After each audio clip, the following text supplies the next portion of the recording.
Vem para cá, pastor José Renato. Dizer a palavra de Deus para o nosso coração nessa manhã. Tadinho, o Zé já ficou doente 5 vezes só nesses 3 dias. Está aqui pela misericórdia e a graça do Senhor Jesus. Estenda as suas mãos para cá. Abençoa a vida do Zé, da Carol, da sua família. Ô Jesus, abençoa a vida do Zé. Que o Alegra possa fazer o efeito que ele tomou agora. Em nome do Senhor, que teu Espírito Santo possa ser o bálsamo na vida dele. A palavra do Senhor seja rema no nosso coração. Traz cura, libertação. Deus, direção. Nós clamamos, Deus, por luz na nossa vida. Seja o farol na nossa vida nessa manhã. Em nome do Senhor Jesus. Amém e amém. Abençoe, Zé. Sem pegar. Bom dia. A graça e a paz de Jesus a todas e a todos. Que Deus te abençoe. Já abra sua Bíblia comigo em Levíticos capítulo 10. Bom, você já viu como é que está a voz aí, então eu já peço perdão.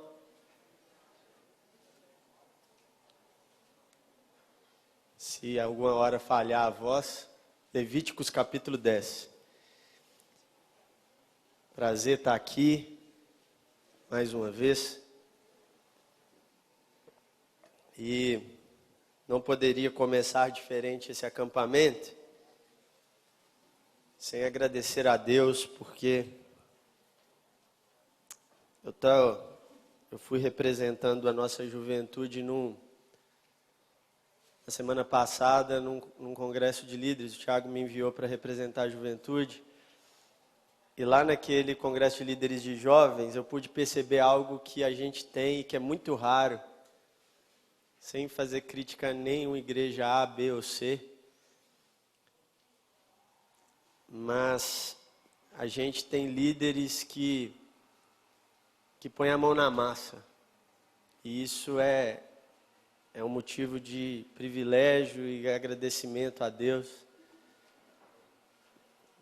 Nossa liderança, os nossos pastores estão aqui já há tanto tempo, já trabalhando para que tudo aconteça.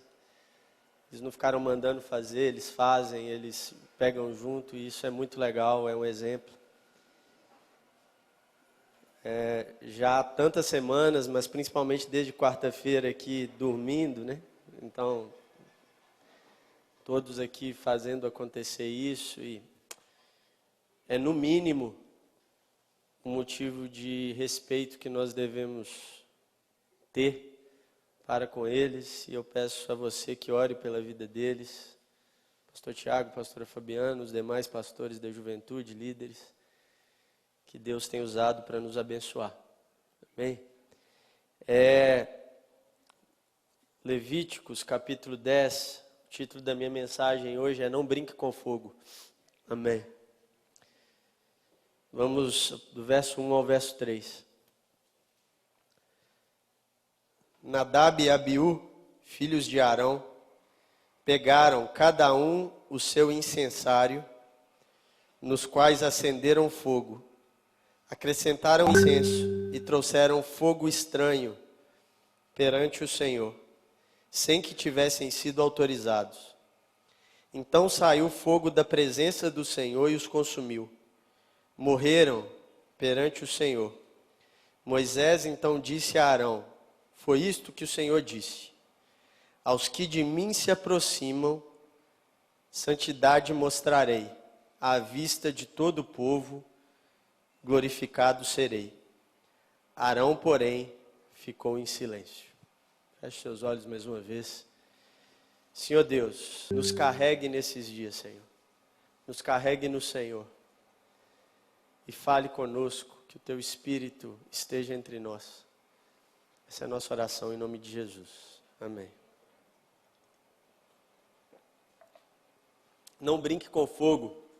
Bom, dá o contexto do que está acontecendo. Se você for no capítulo 9 de Levíticos, nós temos uma sequência de sacrifícios. Precisamente 6 sacrifícios são feitos pelo sacerdote Arão no capítulo 9 do Levíticos.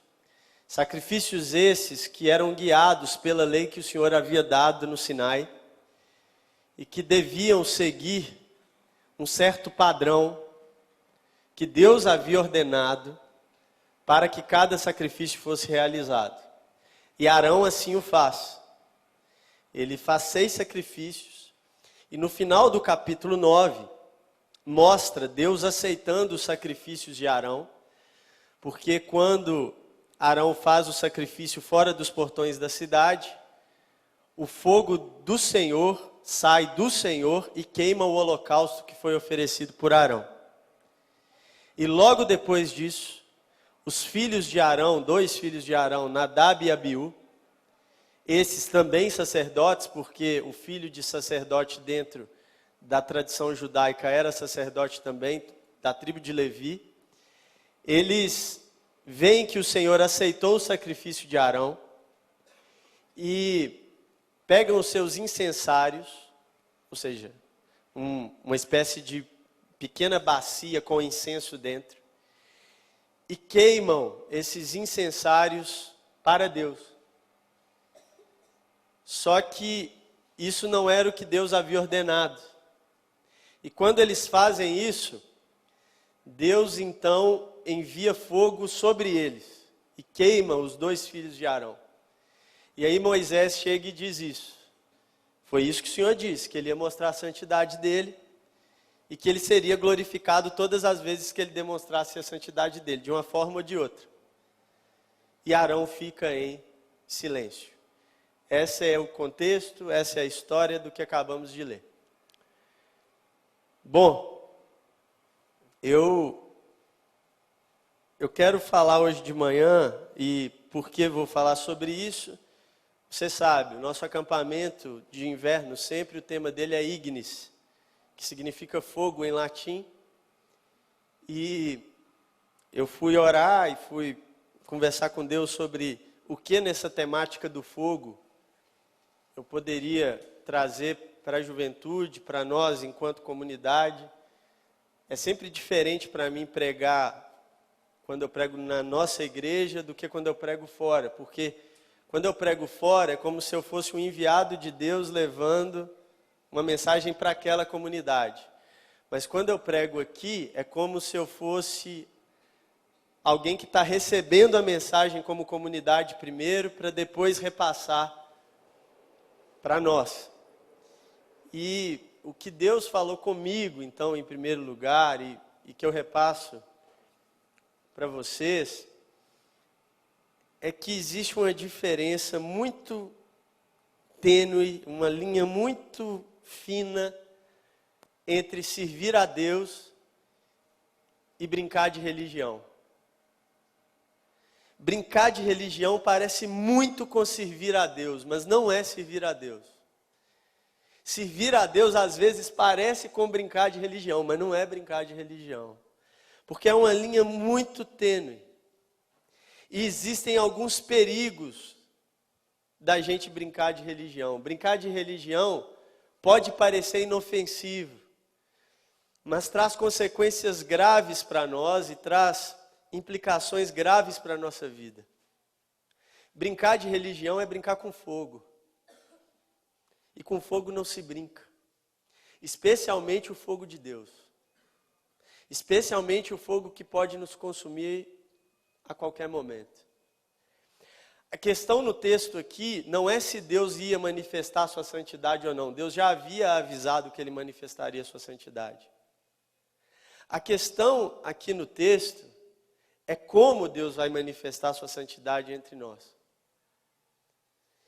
Deus pode manifestar sua santidade queimando o holocausto, ou Deus pode manifestar sua santidade queimando a gente. Eu não tenho dúvidas que Deus manifestará a glória dele no nosso meio nesses dias. Eu não tenho dúvida que a presença de Deus será real entre nós nesses dias.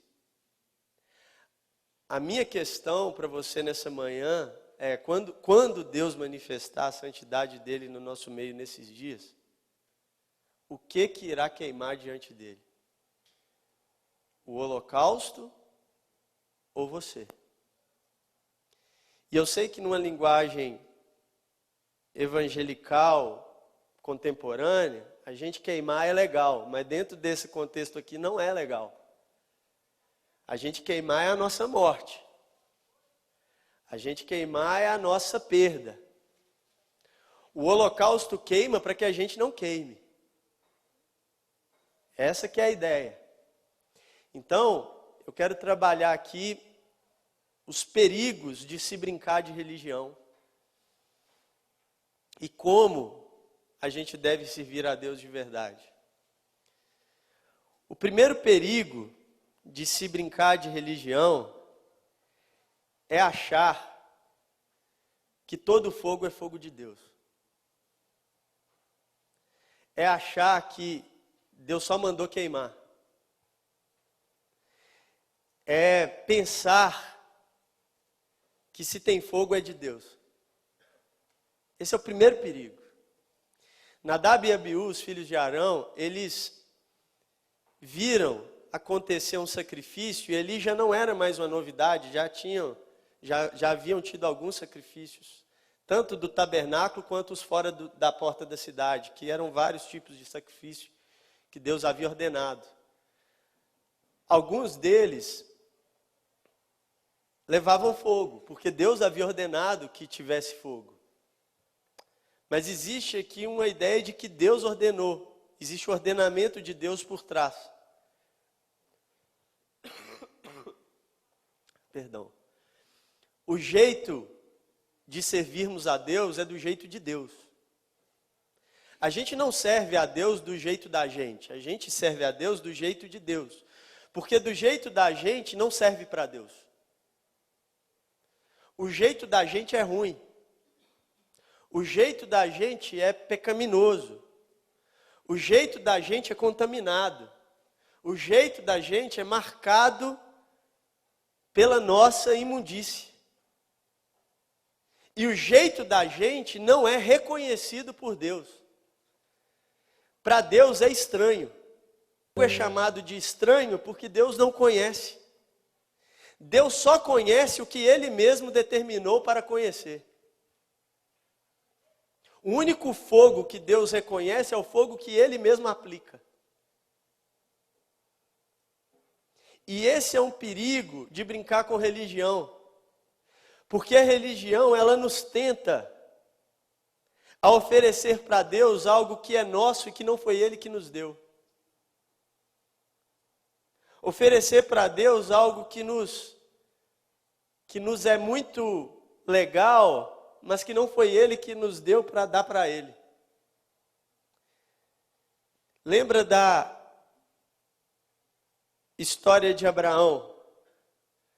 Quando Deus não deixa Abraão matar Isaque em sacrifício, o cordeiro que vai morrer no lugar de Isaque não é provido por Abraão, é provido por Deus.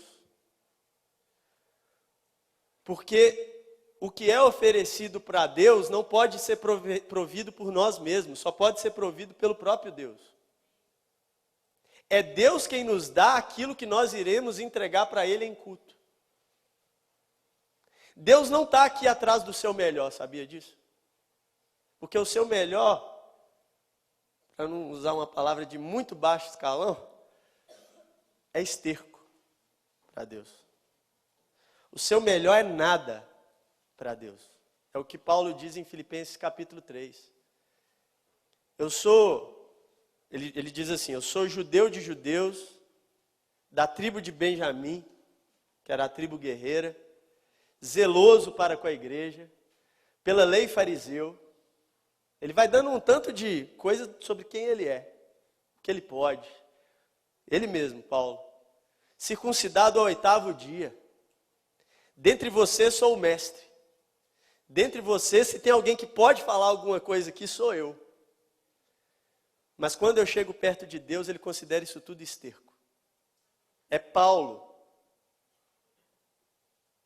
Ele considera esterco. Quando a gente se aproxima de Deus, o único jeito, aliás, de se aproximar de Deus é do jeito de Deus.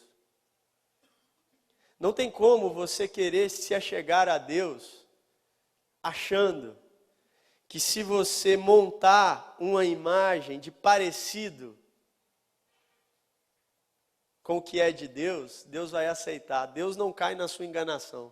A sua enganação serve para enganar dois tipos de, ou na verdade, dois grupos de pessoa. Consegue enganar a gente. Às vezes tem gente que a gente fala assim, esse cara é de Deus, pelo movimento. Essa língua estranha que ele falou é mais bonita que as outras. Esse cara é de Deus, esse menino aí. Você engana a gente. É possível. E tem ainda um outro, não, na verdade não é um grupo, uma outra pessoa que você engana muito bem, que é você mesmo. Você consegue se enganar achando, e esse é o maior perigo de todos da religião. Você se enganar achando que está agradando a Deus, mas não está. Porque você está trazendo um fogo estranho para Deus. Não é do jeito de Deus. Não é o que Deus mandou. Não é o que Deus falou. E isso faz com que o fogo de Deus te queime. Isso não é bom. O segundo perigo de brincar com religião, de brincar com fogo, é a gente achar que o fogo de Deus, ele se deixa, ou Deus, na verdade, se deixa levar pela estética do nosso culto.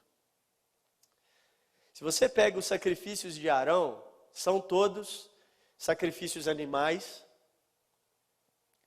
que de certa forma são feios, certo? Eu não sei se você já teve a chance de ver como um sacrifício animal é feito no contexto religioso judaico. Até porque toda figura ainda é distante do que de fato era. Tem um filme, e eu sei que você vai falar que o filme é cheio de heresia e tal, mas é filme. Se você quiser ver um dia como o sacrifício era feito, vê o filme Maria Madalena. Eu acho que é o mais perto do que eu já vi do que era feito no templo de fato. É bem feio, bem sangue para todo lado, né? Uma bagunça, um ambiente horroroso. Feio, feio. Por quê? Porque é uma morte de um animal. Se você pensar como deveria ser o cheiro perto de um sacrifício, não deveria ser nada agradável. Visualmente, vísceras espalhadas para todo lado. Sangue esguichando em cima do sacerdote que está fazendo o sacrifício. Naquela época, não sei se você sabe, mas não tinha Polishop, não tinha Guinso 2000. Os caras cortavam com uma faca feita de pedra, que devia ter um corte extremamente difícil, e cortar o animal de cima a baixo nesse corte difícil. Imagina que situação deveria ser esse tipo de sacrifício. Esteticamente horroroso, mas era o que Deus tinha pedido. Não é que Deus pediu para ser horroroso, mas era a forma que Deus havia pedido. Os caras chegaram diante de Deus com o incensário. O que é incensário? O que é incenso? Perfume, mano. Os caras chegaram e falaram assim, Deus quer, vou oferecer o legal para Deus, o bonito, o cheiroso, o agradável. Só que quando a Bíblia fala que Deus recebe como aroma agradável a nossa adoração, lá no Novo Testamento, fazendo alusão aos sacrifícios de Israel, o aroma agradável é de carne podre queimando. Porque diante de Deus, a única coisa que a gente pode oferecer é morte. E morte é feio. Não tem nada de agradável em nós, e esteticamente belo em nós, que convença a Deus. Isso não quer dizer que tenha que ser ruim o que a gente faz. Nada a ver. Eu só estou dizendo que o que a gente faz de belo e que a gente considera belo não é necessariamente o que Deus considera belo. E muita coisa do que a gente considera belo não faz diferença nenhuma para Deus. É muito bom saber ter quem sabe cantar durante o louvor. Para a gente. Para Deus não faz diferença nenhuma. É bom para não incomodar o nosso ouvido. É bom, é legal o Thiago Monteiro não chegar e cantar aqui no louvor, porque não incomoda a gente. É legal. Agora, para Deus, a voz do Monteiro ou a voz da Teté que nos acalenta, chega do mesmo jeito se o coração dos dois for um coração de adorador. Por quê? Porque Deus não vê o que é aparente. Essa fala de Samuel, de Deus a Samuel, quando Samuel está ungindo Davi, né? Samuel passa por todos os filhos de Jessé, todos aparentemente fortes, aparentemente aptos para o reinado. Aí não é nenhum deles. Aí Samuel fala, não tem mais ninguém. Aí o Jessé fala, tem um Zé Renato trabalhando lá, magrelo, horroroso, trabalhando, mas não vai ser ele. Samuel, Deus mandou eu ver todos. Aí vem o Davi. Quando Samuel ora é Davi, aí Samuel acha estranho que seja Davi. Aí Deus fala com Samuel, Samuel, é ele mesmo. Porque eu não vejo como o homem vê o que é aparente. Mas eu vejo corações. Essa ideia de que a nossa aproximação de Deus se dá pela estética. E a estética aqui não é só a beleza, no sentido que eu falei de cantar, por exemplo. Mas tem a ver com as nossas excelências de serviço. De que se você for um bom pregador, ou com as nossas capacidades, com as nossas habilidades, a gente acha que Deus está interessado nas nossas habilidades e capacidades que Ele mesmo nos deu. E a gente acha que isso vai mexer com Deus. Não vai, amigo. Não vai. Até porque a sua capacidade foi Ele que te deu. Isso não mexe em nada com Ele. Mexe com você, mexe comigo. A gente, lá na sala dos pastores, a gente fica às vezes confabulando sobre os nossos pregadores favoritos, por exemplo. E é legal ter referência, é muito bacana, mas é referência para nós, para Deus, tudo Adão. Ele olha assim, é um tanto de Adão pregando. Por um lado é legal, né? Imagina, Deus olha o Nicodemos e o Tiago e fala a mesma coisa. Para o Tiago é legal demais falar, pô, a mesma coisa. Deus olha lá, a mesma coisa. Mas é assim. Porque Deus ele não se impressiona com as nossas habilidades de interpretação bíblica, com as nossas possibilidades de conter conhecimento, de assimilar e repassar. Isso é muito legal, vem de Deus, são dons que Ele nos dá para servi-lo mesmo. Mas não impressiona. E quando a gente acha que vai impressionar Deus com essas coisas, é fogo estranho. Pensa, o que é estranho é o que Deus não conhece, certo? Pensa o que Jesus fala em Mateus capítulo 7, sobre gente que tinha dons. E fala assim, não se engane, vai ter um tanto de gente que em meu nome farão sinais, maravilhas, curarão enfermos, expulsarão demônios. Em meu nome, ou seja, vão usar dos dons que eu dei, no meu espírito, mas que quando chegarem diante de mim no último dia, e falarem, Senhor, Senhor, o que Deus vai responder para eles? Eu não vos conheço, vocês são fogo estranho, eu não sei quem são vocês, não foi do meu jeito. Não foi quando eu quis, não foi como eu quis, não foi do jeito que eu quis. Então eu não conheço. O perigo, irmãos, não é a gente não ter o poder de Deus operando em nós.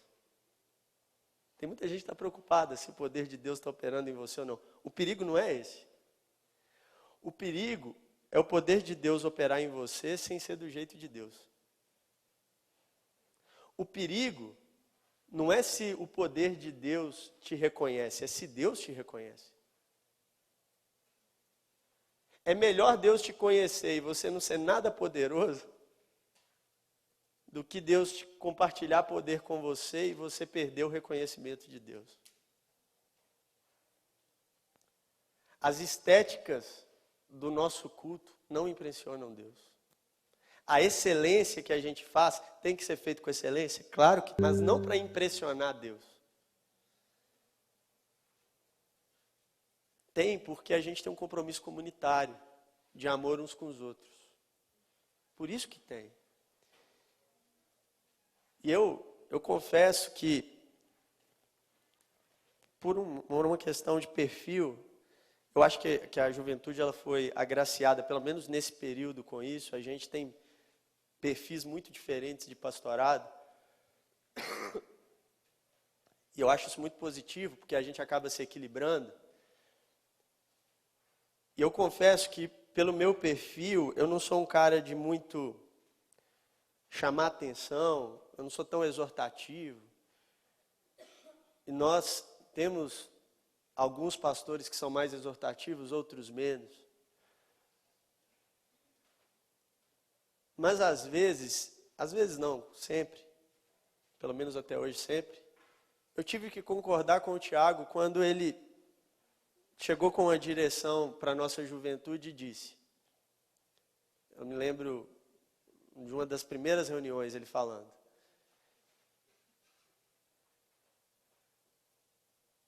eu não importo de deixar alguém que canta muito no banco. Eu não vou importar de deixar alguém que prega bem sentado. Eu não importo de falar que alguém que tem uma célula legal, falar assim, fecha sua célula e para. Se essa pessoa não estiver comprometida realmente com Deus, a excelência do trabalho dela não vai nos impressionar. E está certo.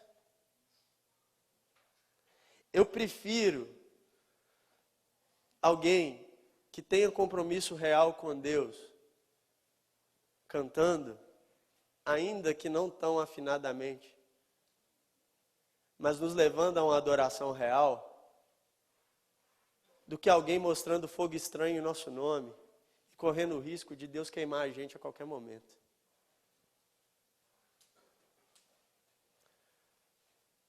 Por isso que a minha torcida, tomara que não venha ninguém desafinado cantar. A minha torcida é porque os afinados tenham um coração comprometido com Deus. Tomara que quem não tem o dom de pregar precisa subir para pregar e a gente ficar dormindo e tal na hora.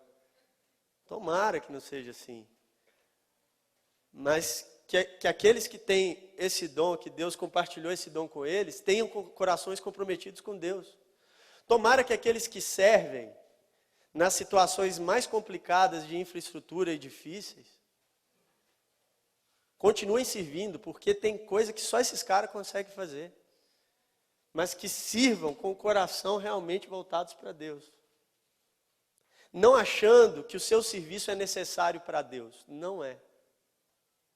Você não é um necessário. Necessário é Deus. Terceiro perigo da gente brincar com religião é de achar que a presença de Deus de ontem, que a santidade de Deus de ontem, que a manifestação de Deus de ontem vai garantir a manifestação de Deus hoje. Os caras, eles falaram assim, foi mais ou menos assim, o Arão já fez o que tinha feito. Deus já manifestou, já provou. Estamos com Deus, Deus está com a gente. Agora vamos do nosso jeito. Que Deus está com a gente, agora está tudo tranquilo. Há um perigo de brincar com a religião, de achar que porque Deus se manifestou uma vez, porque Deus se fez presente em um momento, Deus estará sempre se manifestando, não importa o quê. Deus estará sempre presente, não importa como. Aliás, Deus estará sempre presente, é o que Moisés vai falar. A questão é como que ele vai estar presente. E eu tenho essa perspectiva que eu carrego desde que eu me tornei um pastor de jovens e que me foi ensinado isso. E que eu pretendo carregar, enquanto eu for pastor de jovens, pelo menos, eu vou carregar. A ideia de que o que a geração anterior passou e serviu para nós como exemplo de relação com Deus, só serve como exemplo. Não garante nada para nós. Em outras palavras, o que o pastor Jorge passou de experiência com Deus, não garante em nada a nossa experiência com Deus. O que os seus pais passaram de experiência com Deus, não garante em nada experiência com Deus. No reino de Deus não há nepotismo. Os filhos de Arão não são Arão. E o que Arão fez não serve para poder dizer para os filhos dele como a qualidade do serviço deles para Deus. Aquele que pretende cultuar a Deus e se aproximar de Deus como esses homens pretenderam, deve ter uma consciência muito clara que Deus olhará para você e somente para você. Eu tenho muito medo de um despreparo básico da nossa geração de pastores e líderes, por exemplo. Porque a gente conseguiu aprofundar em questões muito além do que a geração anterior se aprofundou, por exemplo. Até porque, se a gente pegar o recorte do Brasil, não havia literatura traduzida na época deles como há para nós, por exemplo. A chance da gente se aprofundar é muito maior. Não tinha internet disponível como tem para nós, por exemplo.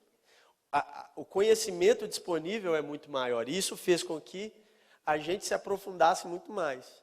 É bem provável que você ganhe qualquer debate, qualquer questão, na verdade, mas em questões teológicas ou eclesiásticas, de um pastor antigo. Por quê? Porque você tem muito mais informação do que ele. Mas sabe o que é o problema? A gente se aprofundou em questões chave, que é muito legal, profundas, mas eu não tenho tanta certeza se a gente assimilou o básico. Eu não tenho tanta convicção que a gente viveu o básico da vida cristã para repassar para a próxima geração. E para nós foi muito legal, porque o básico foi passado não por livro e não por internet, foi passado por testemunho. O que é passado por testemunho é assimilado com muito mais facilidade. Eu tive a graça de Deus de nascer num lar evangélico. E isso me bastou para muita coisa. Não para tudo, mas para muita coisa. Agora, será que a gente está achando que os testemunhos dos nossos pastores, líderes e pais da geração passada chegarão às gerações posteriores a nossas sem passar por nós? Será que a gente acha que qualquer culto que a gente fizer aqui, com uma estética legal, é legal isso aqui, é bacana, não tenho nada contra. Mas será que a gente acha que isso aqui basta para que as outras gerações percebam a santidade de Deus de uma forma que não as mate? Eu não estou aqui querendo nem pôr medo de Deus, apesar que é sábio ter medo de Deus, foi o Salomão que disse. O que eu estou aqui dizendo é que a gente não está essa Coca-Cola toda que a gente está achando. E se você parou de beber Coca-Cola, eu lamento muito por você. Só isso que eu tenho a dizer. Eu não sou politicamente correto nisso. Eu lamento muito por você. Então, a gente tá construindo uma geração de culto, de aproximação de Deus, muito legal. Brasil, 22%, agora perto de 26%. Provavelmente até 2030 a gente ultrapasse a metade até 2040 a gente ultrapasse a metade da população nacional como os evangélicos. Legal demais a estatística, mas que evangélicos? Quais evangélicos? Será que esse termo evangélico vai ser suficiente? Eu já acho que não é, mas será que vai ser suficiente para dizer ali estão os servos de Deus? Lembre-se que você fala mal dos católicos, mas um dia todos nós somos católicos. Era o mesmo termo. Teve que haver uma separação entre nós para poder mostrar alguma coisa. Será que isso não vai ter que acontecer de novo? Porque a minha impressão é que o básico está sendo deixado. E por que está sendo deixado? Porque a gente acredita, ou a gente pelo menos se apoia na ideia, de que o que foi feito de básico nas gerações anteriores basta para nós. Não basta. Tem que ser feito de novo, direito, do jeito certo. O que era a presença de Deus de ontem foi para ontem, amigo. Eu entendo as nossas letras de música, o que elas querem dizer, e aqui vai parecer uma crítica a uma letra, mas eu entendo, não estou falando isso. Quando a gente canta Faz de Novo o que foi feito lá, não é mais ou menos. Porque o que foi feito lá foi para lá. O que Deus fez em Atos capítulo 2 foi para a igreja de Atos capítulo 2. Serve de um monte de exemplo para nós. Mas é exemplo, só isso. Talvez ao invés de faz de novo, seja faz o novo. O novo no sentido de que a gente precisa retomar o que é básico para que Deus fale com a gente o que é para a gente. As gerações anteriores não garantem a presença de Deus entre nós, porque geração nenhuma garante a presença de Deus em tempo nenhum. Quem garante a presença de Deus é Deus. E em último lugar, o perigo de se brincar de religião é de achar que há culto sem sacrifício.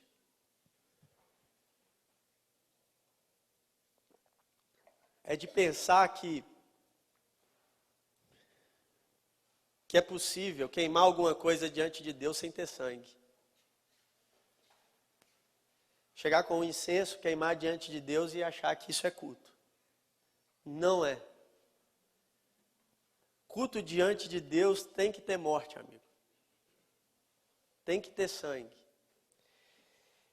E aqui, obviamente, a gente não está mais no tempo da lei. Então eu tenho que fazer essa recolocação para nós. Quando você vai em Hebreus capítulo 13, verso 8 em diante, o autor da carta diz que esse mesmo sacrifício que foi oferecido por Arão em Levíticos capítulo 9, é o sacrifício que foi oferecido por Jesus fora das portas da cidade. Por isso que Jesus teve que morrer no Gólgota, porque ele não podia morrer dentro da cidade, porque o sacrifício deveria ser feito fora das portas da cidade. E esse sacrifício de Jesus foi último. A gente não precisa ficar sacrificando toda vez que vai cultuar, claro. Eu não estou falando liturgicamente. Eu só estou dizendo que toda forma de se aproximar de Deus, que não seja baseada no sangue de Jesus, é fogo estranho para Deus. Em outras palavras, Deus não olha para você porque você canta bem. Deus não olha para você porque você prega bem. Deus não olha para você porque você decidiu vir no culto. Deus não olha para você porque as outras gerações garantiram que Deus olhasse para você hoje. Deus olha para você quando tem sangue de Jesus em cima de você e Ele te reconhece. É quando o sangue de Jesus está sobre nós que a aproximação de Deus não é consumidora sobre nós. Porque, não se engane, a santidade de Deus sempre consome. A questão é o que ela consome. Quando Deus olha e não tem sangue, ela consome o que tiver na reta. Quando a gente está sob Jesus, a santidade de Deus consome Jesus para não ter que consumir a gente. O nome disso é propiciação. É quando Jesus coloca-se entre nós e Deus para que a santidade dele não nos consuma. E o pior erro que a gente pode cometer é achar que a gente serve a Deus com a nossa santidade. Você não serve, porque você não é santo. Você é feito santo, você não é santo. A ideia de que você parar de pecar, ou que você fazer a coisa certa, vai te tornar aceitável diante de Deus. Não vai, porque você não faz a coisa certa, e porque você não é tão bom assim. O que nos torna aceitáveis diante de Deus não é o nosso sacrifício, é o sacrifício de Jesus. Porque a única forma de sermos aceitáveis diante de Deus com o nosso sacrifício é morrendo. Aí Deus te mata, então, aí beleza. É o sacrifício de Jesus por nós. A ideia de que nós, pela nossa santidade, seremos aceitos por Deus era a ideia dos fariseus. A ideia de que o comportamento moral, ele consegue te conduzir a um lugar de intimidade com Deus. Não consegue. Sabe o que o seu comportamento moral consegue fazer? Te dar uma vida de menos consequências ruins e prejuízos aqui na terra. Isso ele consegue. Um bom comportamento de acordo com a lei de Deus consegue fazer isso. Mas se você chegar com esse comportamento e achar que isso é culto, é fogo estranho.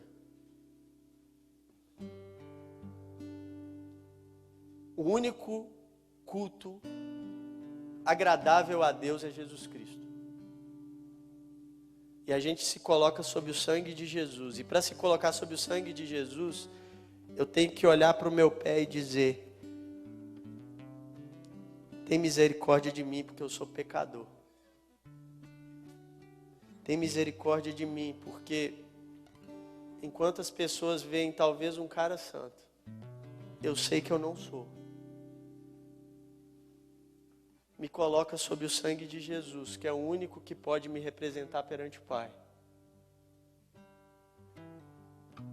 Aprenda isso. Deus não nos carrega na sua santidade, porque se Ele carregasse a gente na santidade dEle, a gente seria consumido. Deus nos carrega no seu sacrifício. Deus nos carrega no sacrifício de Jesus na cruz. E é isso que permite a gente se achegar a Deus, é isso que permitiu o véu do templo se rasgar, é isso que permitiu o Espírito vir habitar em nós. Qualquer interação entre nós e Deus só é possível porque o sangue de Jesus foi vertido numa cruz. Não é possível por você, por suas capacidades, pela sua moralidade, pelo seu comportamento adequado. Não é possível porque você vem aos cultos, não é possível porque você é legal, não é possível por nada disso.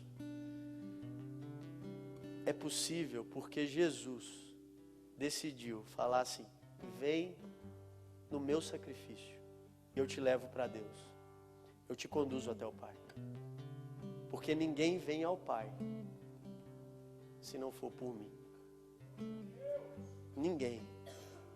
Ninguém. Por isso, que forma podemos servir a Deus? Rapidamente, três coisas. Se você for no sacrifício de Arão, capítulo 9, ele oferece 6 sacrifícios. 3 sacrifícios por ele e por sua família, 3 sacrifícios pelo povo. Esses 3 sacrifícios, tanto por ele, pela família ou pelo povo, são os mesmos sacrifícios. O primeiro sacrifício dos 3 é o sacrifício pelo pecado. O sacrifício pelo pecado.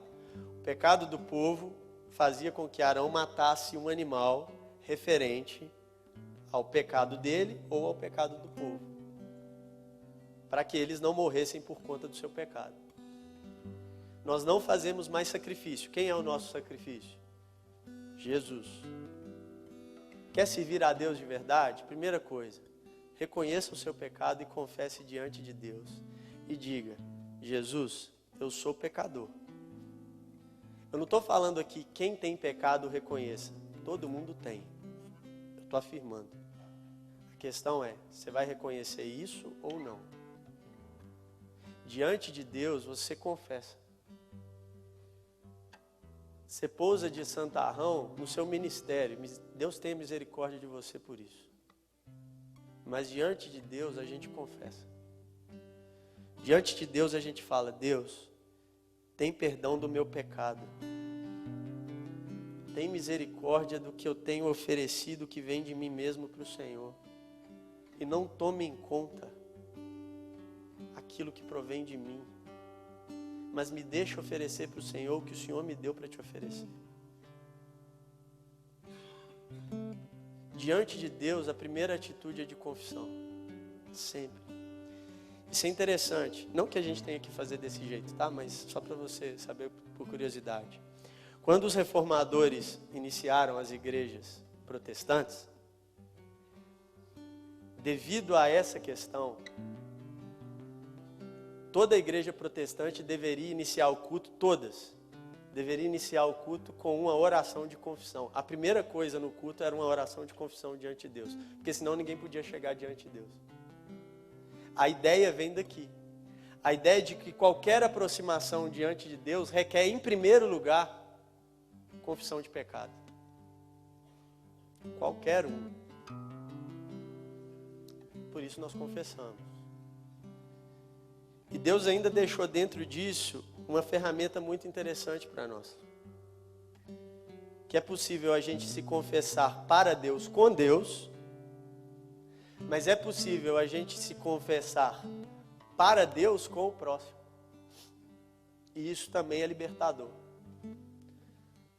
Não sai confessando seu pecado para todo mundo, mas escolha algumas pessoas de confiança, ou alguma pessoa de confiança, que possa saber a tranqueira que você é, para que te lembre que você é uma tranqueira. Porque senão o perigo da religião é você achar que você não é. O perigo da religião é você achar que você é bom demais. Escolha uma pessoa que saiba os seus podres, que toda vez que você vê ela, você fica com vergonha dela. Você fala, esse cara sabe o pior de mim. E aí ela te lembra. Ela te lembra que diante de Deus você precisa se confessar. Não é confessar o que eu fiz ontem, é confessar quem você é. Pecador, pecadora.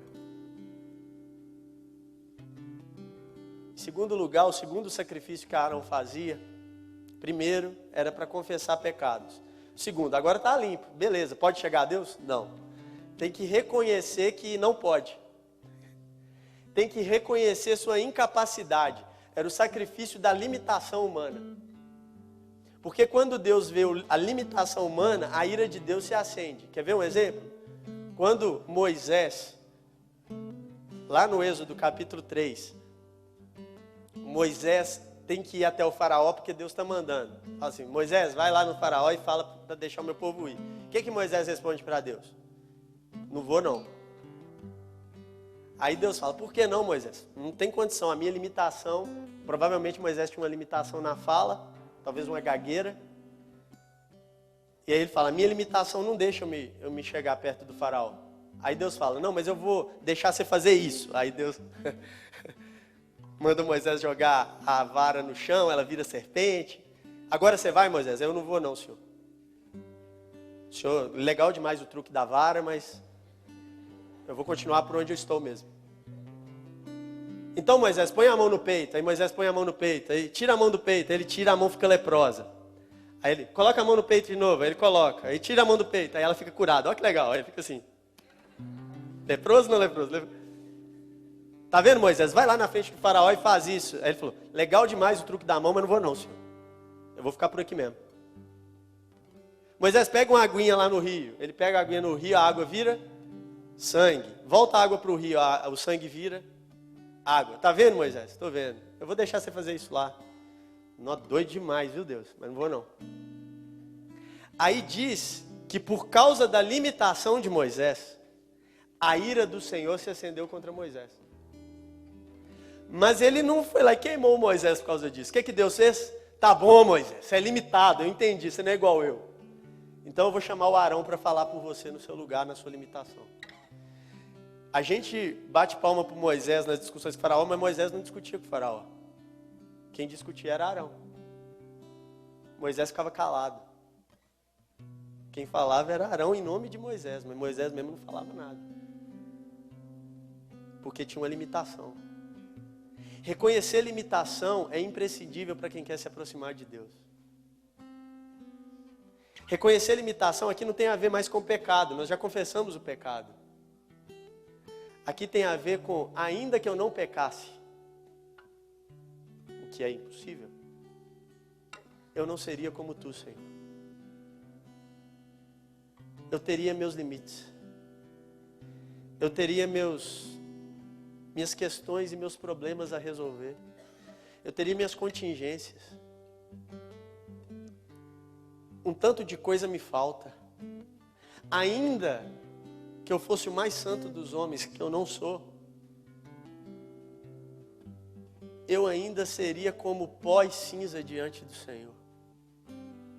Eu seria nada. Esse sacrifício não é um sacrifício de morte pelo pecado, é um sacrifício de morte pela inutilidade diante de Deus. Diante de Deus, sem Deus, nós somos inúteis. Você e eu somos nada, pó e cinza, nada. Se aproximar de Deus com suas capacidades é uma afronta a Deus. É o pecado de Caim. Quando Caim e Abel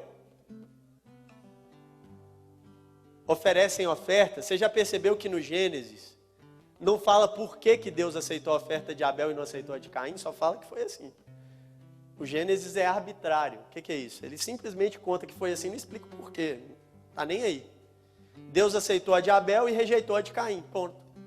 Lá em Hebreus, capítulo 11, vai explicar um pouquinho e aí a gente consegue entender o porquê. Por que Deus aceita a de Abel e não aceita a de Caim? Porque Abel é o sacrifício da impotência.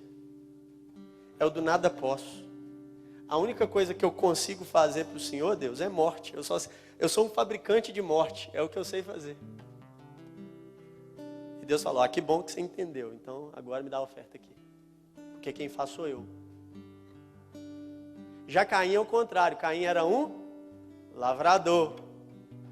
O que ele faz? Pega o melhor fruto. E lembre-se que Deus lá no jardim tinha falado assim com Adão. Sai do jardim. E você agora vai suar e sofrer para poder colher um fruto lá fora.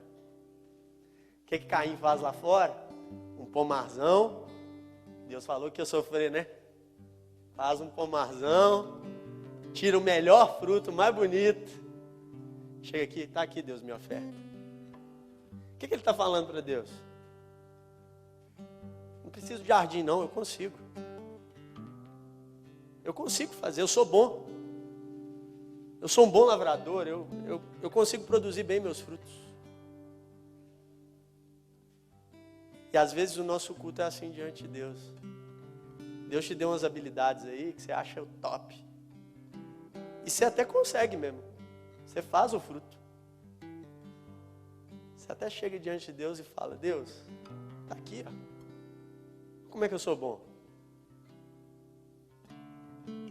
Aí Deus fala assim, sai da minha presença, para eu não te consumir agora. Sai da minha presença. Vai para uma terra distante de mim, porque se eu te pegar na reta, você é um inútil. Eu sei que é uma palavra pesada falar assim, você é um inútil. Mas diante de Deus a gente é, mano. Eu vou falar o quê? Porque toda a utilidade que nós aparentemente temos, não vem de nós. Vem de Deus.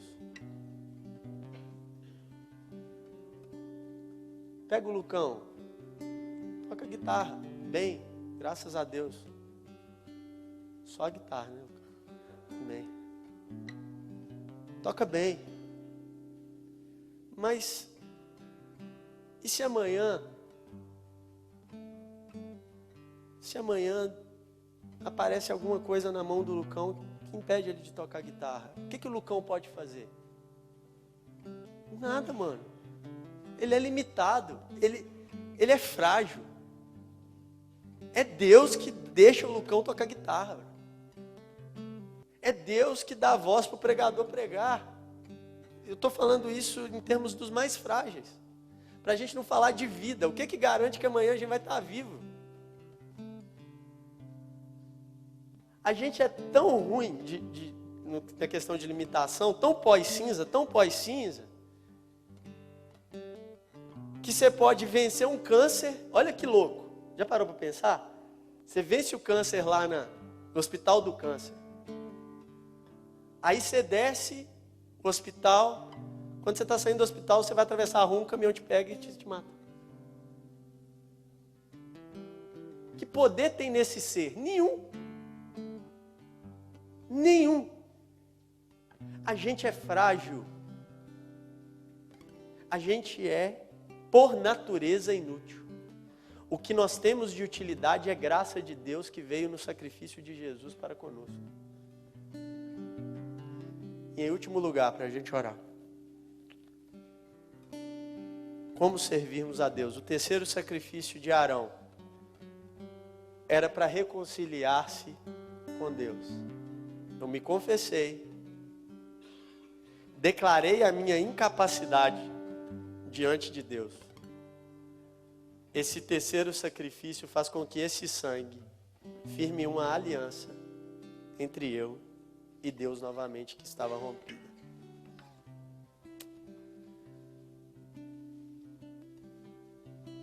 Reconciliar-se com Deus é a única forma, a única esperança que nós temos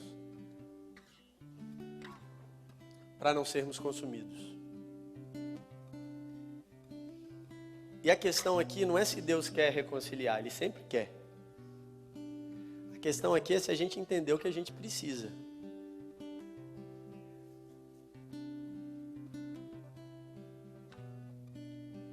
Se você não ficar com nada do que eu falei, se for escolher uma coisa, fique com essa. Deus não quer o seu culto. Deus quer você.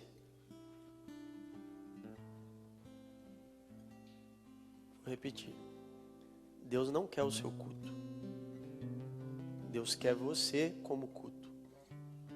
Ou você é o culto, ou nada é.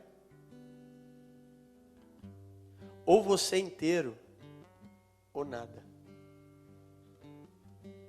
Não adianta chegar e fazer culto bonitinho para Deus se não for para ser todo. Não adianta chegar e fazer culto cheirosinho para Deus se não for para ser tudo. Não adianta chegar a fazer culto bem comportado para Deus. Eu não adultero, parei de fumar, parei de beber. Beleza, e aí? Você acha que você virou... É quase assim, você não está fazendo mais que sua obrigação, sabe? Você acha que Deus vai te dar um prêmio? Ele não bebe, vamos pôr ele nos anjos. Não pegou ninguém esse ano, parabéns, glória a Deus. Vamos bater festa no céu, não pegou ninguém. Você acha que seu bom comportamento está mexendo com o coração de Deus? Você acha mesmo? Para com isso. Chega diante de Deus e fala assim, fala a verdade para Deus. Se você não pegou ninguém mesmo, fala a verdade. Fala assim, Deus, eu não peguei, mas eu queria. Se dependesse de mim, eu tinha passado o rodo. Graças ao Senhor que o Senhor me deu força para a consequência não acontecer. Mas que eu tinha passado, eu tinha.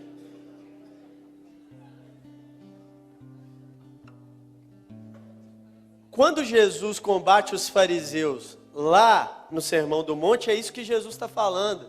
Ele fala assim, vocês aplaudem a si mesmos por não serem adúlteros, mas aquele que cobiçou a mulher na cabeça já é adúltero, amigo. Jesus não está falando para a gente não cobiçar a mulher na cabeça, Ele está dizendo que todo mundo já é adúltero mesmo, porque cobiça.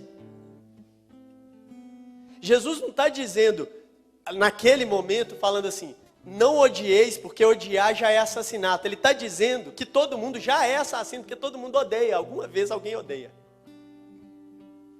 Ele não tá esperando de você uma resposta positiva em relação à santidade, porque ele sabe que você não pode dar. Ele está querendo que você diga, primeiro, que você faz e fez. Segundo, que você não consegue não fazer. Terceiro, que Jesus pagou o seu pecado por você. E que Ele pode te carregar nele. Não por causa da sua santidade, mas por causa do sacrifício dele. Por isso que a nossa mudança não é pela lei. A nossa transformação não é por lei. O apóstolo Paulo vai dizer que a nossa transformação é pelo constrangimento. A gente não muda porque Deus mandou. A gente muda porque o amor de Deus nos constrange a mudar. É diferente. Por isso, eu quero fazer uma oração. E mais uma vez lembrando Paulo, em 1 Coríntios capítulo 3. Ele vai dizer assim, que legal que você tem obras para Deus, que legal. Legal mesmo você fazer culto para Deus, legal você ter obras para Deus. Mas lembre-se de uma coisa, suas obras serão provadas pelo fogo. O fogo vai cair pela obra que você oferecer. O que não tiver embaixo do sangue, amigo, o que não tiver sendo carregado no sacrifício, o que não tiver baseado em Jesus e tiver baseado em você, vai se consumir. Vai fazer igual poeira quando queima. É rápido. Não tem o que fazer. Ou está no sangue de Jesus, ou está no sacrifício de Jesus. Ou a gente está perdido. Ou a gente está perdido. Feche seus olhos, curva a sua cabeça. Se quiser, fique de pé também no seu lugar.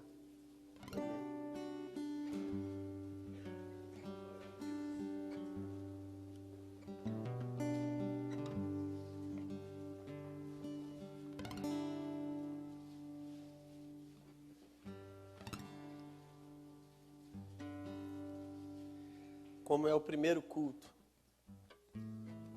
eu quero fazer uma oração que talvez pareça uma oração comum dos nossos cultos, o famoso apelo de salvação. E aí você fala, mas eu sou crente, eu já fiz a oração, eu sei que você já fez, tá, legal. Mas talvez você nunca fez ela sincera. Ou mais do que isso, talvez você fez achando que é pelo que você faz. Nunca teve a ver com você, teve sempre a ver com Ele. E eu quero fazer uma oração para que você se reconcilie com Jesus hoje. Principalmente, eu não vou dizer você também não, eu vou dizer assim, principalmente, você que está na religião e que se viu não reconciliado com Jesus. Para de brincar com religião. Religião é fogo, religião mata. Baseie-se no sacrifício de Jesus. Então o meu apelo hoje é exclusivo para os crentes. Tem algum evangélico crente aqui que quer aceitar Jesus hoje? Tem algum evangélico crente aqui que quer parar de brincar de religião para começar a servir a Deus de verdade e se basear no sacrifício de Jesus? Saia do seu lugar e venha aqui à frente que eu quero orar com você e por você. Em nome de Jesus. Amém.